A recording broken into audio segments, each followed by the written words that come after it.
I want you to picture a scene that is happening in grocery stores, health food shops, and even farmers markets all across America right now. You are walking down the beverage aisle, looking for something refreshing, maybe something a little healthier than soda. You see a row of colorful glass bottles. They have trendy labels. They promise gut health, detoxification, energy, and vitality. They are expensive, maybe $4 or $5 a bottle. You see young people buying them by the case. You think to yourself, well, if everyone is drinking this, it must be good for me. Maybe this is the secret to feeling younger. You pick up a bottle. It is called kombucha. You take it home, you drink it, and it tastes a little sour, a little fizzy, almost like vinegar mixed with fruit juice. You tell yourself it is an acquired taste, like dry wine. You feel virtuous. You feel like you are taking a proactive step for your health. I am here to issue a very serious, scientifically backed warning that you will rarely hear from the people selling these bottles. If you are over the age of 60, and specifically if you have any degree of compromised kidney function, which nearly half of the senior population does, often without knowing it, that bottle of kombucha is not a health elixir. It is a biological hazard. It is a cocktail of uncontrolled bacteria, wild yeasts, hidden alcohol, and most dangerously, a heavy load of acid that your aging kidneys may not be able to filter out. We are going to strip away the marketing hype today. We are going to look at the microbiology of fermented tea. We are going to explain a dangerous condition called lactic acidosis, which this drink can trigger in seniors. We are going to discuss the risk of fungal infection spreading into your bloodstream. And we are going to look at why the home-brewed version of this tea, often made in ceramic pots, can lead to lead poisoning. By the end of this video, you will understand why your kidneys prefer plain water, and why you should leave this trendy drink on the shelf. To understand why kombucha is risky, we first have to understand what it actually is. It is often called mushroom tea, but that is a misnomer. It is not a mushroom. It is made by taking black or green tea, adding a lot of sugar, and then dropping in a slimy, rubbery, beige disc called a SCOBY. SCOBY stands for symbiotic culture of bacteria and yeast. It looks like a raw chicken breast or a jellyfish floating in the jar. This blob eats the sugar in the tea. As it eats the sugar, it ferments. It rots, in a controlled way. This fermentation process produces the fizz, carbon dioxide, a small amount of alcohol, and various acids, primarily acetic acid, vinegar, and lactic acid. Now, for a healthy 25-year-old with kidneys of steel and a robust immune system, drinking this bacterial soup is usually fine. Their body can handle the acid load. Their immune system can keep the bacteria in check. But the biology of a 65 or 75-year-old is fundamentally different. We have to talk about your kidneys. Your kidneys are the filters of your blood. They balance your electrolytes and, crucially, they balance your body's pH. Your blood needs to stay within a very tight pH range to keep you alive. When you consume acid, your kidneys have to work to filter it out and excrete it in your urine.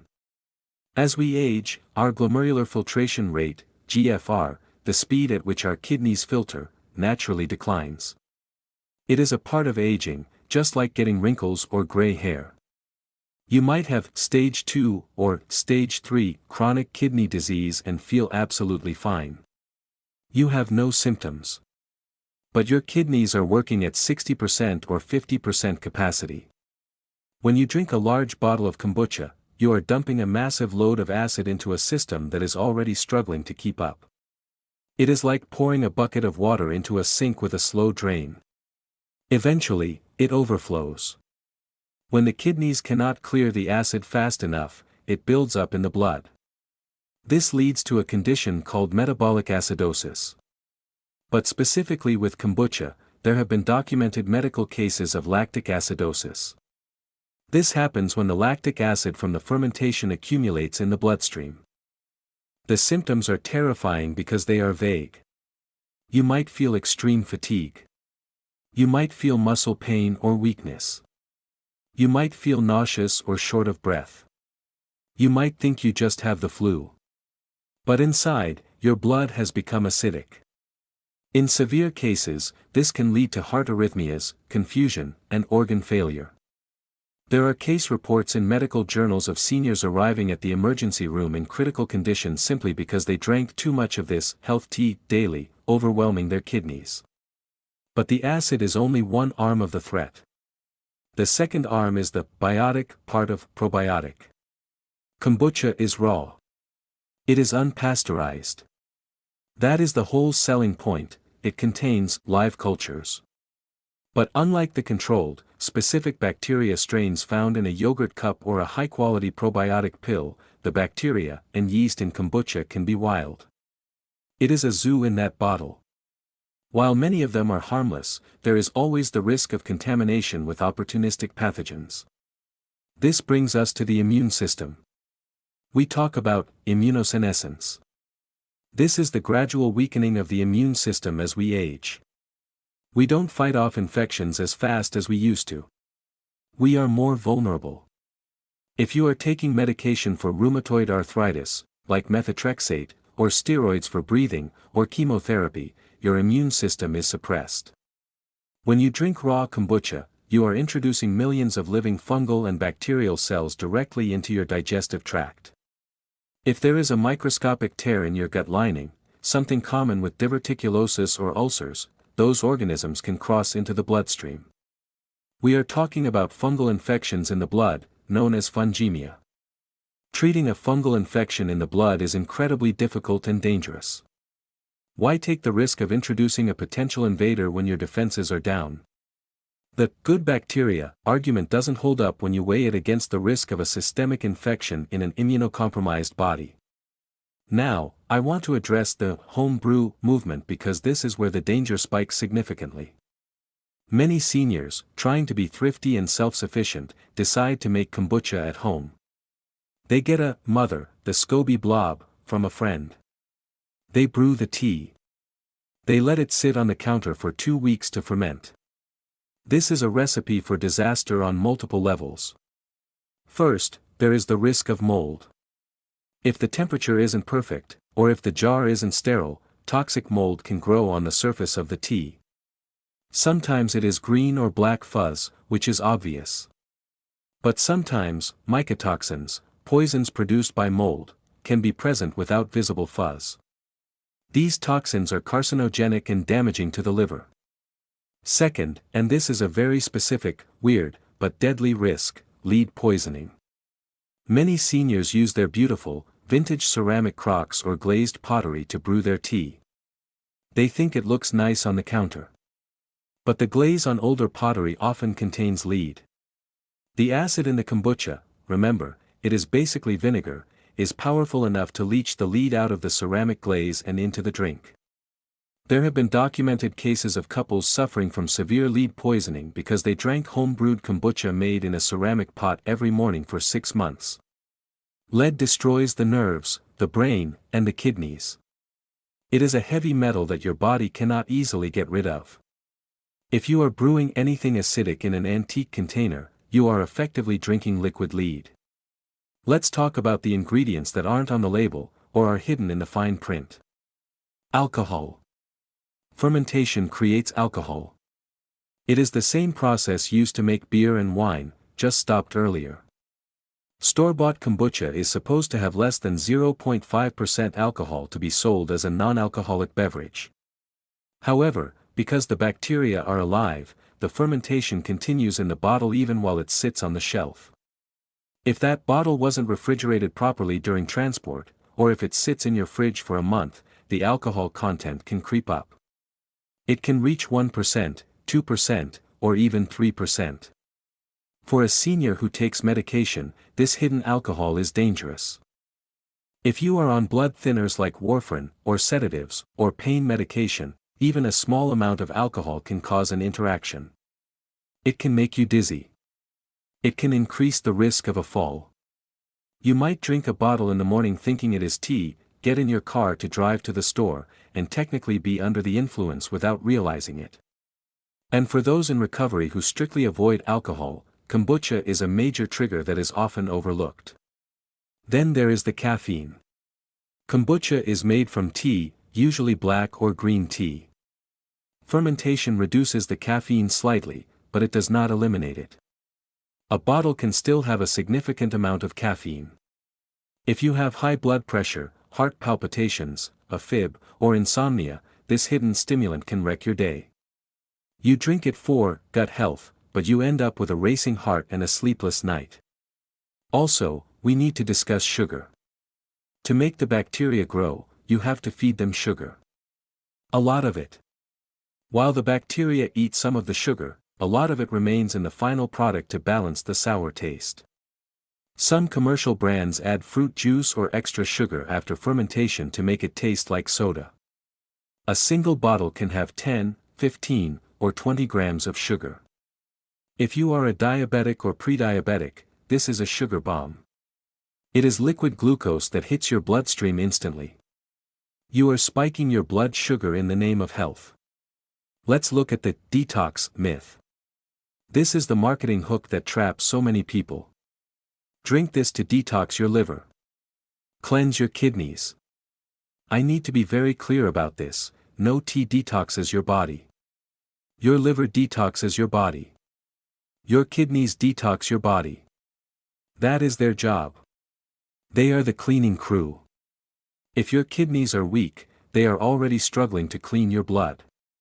Pouring a complex, acidic, sugar-laden, bacterial fluid into your system does not help them, it gives them more work to do. It adds to the toxic load. It creates a backlog. Real detoxification comes from drinking pure water, eating fiber-rich vegetables, and avoiding toxins, not from adding a fermented science experiment to your diet. There is also the issue of bloating and gas. We are told probiotics are good for digestion. And they are. But for many seniors with SIBO, small intestinal bacterial overgrowth, or IBS, irritable bowel syndrome, kombucha is like throwing a grenade into the gut. The carbonation plus the sugars plus the wild yeasts can cause massive bloating, painful gas, and diarrhea. It can make digestive symptoms significantly worse, not better. So, if kombucha is off the table, what should you drink? What if you want the probiotics without the risk? The answer is to look for safer, more controlled sources. Yogurt, plain, Greek yogurt is the gold standard. It has lactobacillus. It is controlled. It has calcium. It buffers the stomach acid rather than adding to it. Kefir, this is a fermented milk drink. It is potent, but because it is dairy-based, it is often gentler on the acid balance, though check for sugar. Sauerkraut or kimchi, eating a forkful of fermented cabbage gives you billions of bacteria in a solid food matrix that releases slowly in the gut. Probiotic supplements, if you need a boost, buy a high-quality capsule from a reputable brand. These contain specific strains of bacteria that have been tested for safety. You know exactly what you are getting, and you aren't getting the acid, the alcohol, or the sugar. And for a refreshing drink? Stick to water. If you want flavor, infuse it with a slice of cucumber, a lemon wedge, or some mint. Herbal teas like peppermint or ginger are wonderful for digestion and have zero risk of acidosis. They soothe the stomach rather than assaulting it with vinegar. I want to address the "but my friend drinks it" argument. You might have a friend who is 70 and drinks it every day and feels great. That is anecdotal. That is luck. Every person's kidney function is unique. Every person's gut microbiome is unique. Just because they haven't gotten sick yet doesn't mean the risk isn't there. You have to make decisions based on your own biology, your own blood tests, and the general safety principles of aging physiology. Let's talk about the cost.